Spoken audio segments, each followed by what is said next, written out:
I accidentally became a meme, and this is that story. I'm Tayzon Day. I am probably best known for the viral video Chocolate Rain, and have also done a lot of other stuff. I was in graduate school on a career path to become a historian. I made music as a hobby while I lived in Minneapolis.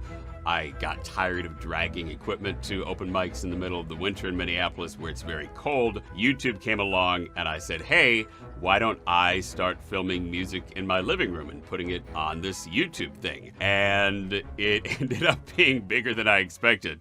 The riff had been a riff of mine for many years. The lyrics I wrote over a period of about 6 weeks as a serious ballad about racism. In some ways, perhaps it's a literal metaphor for me having brown skin and also the way that I play the riff on the piano being a little bit Rain-like. I uploaded Chocolate Rain to YouTube as an afterthought. It wasn't intended as the final version. It was just an experimental ballad and poem.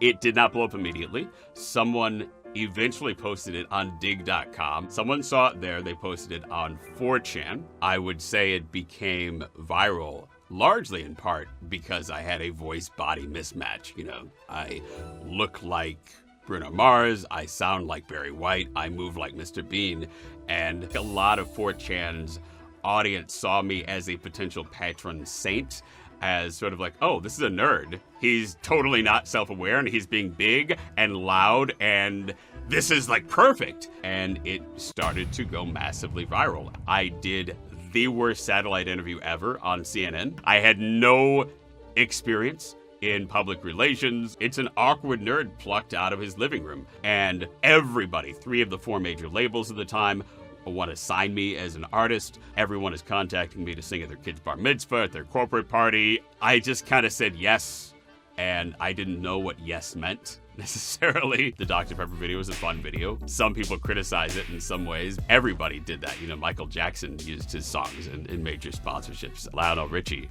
and whatnot. So I did have a little bit of a precedent for doing that type of pivot with the song.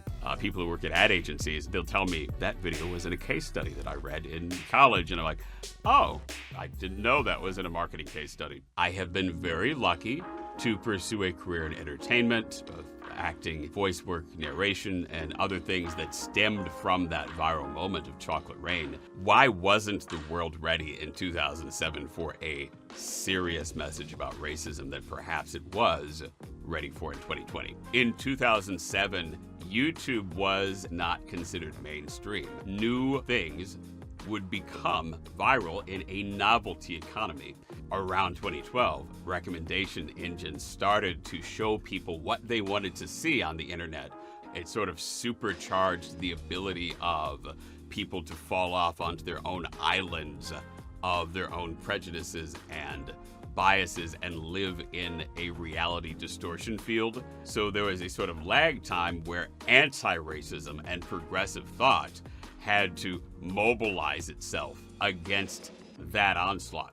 What gives me hope is that a 12-year-old who is watching Chocolate Rain today has many more tools to understand the actual message of a critique of institutional racism than a 12-year-old who is watching it in 2007.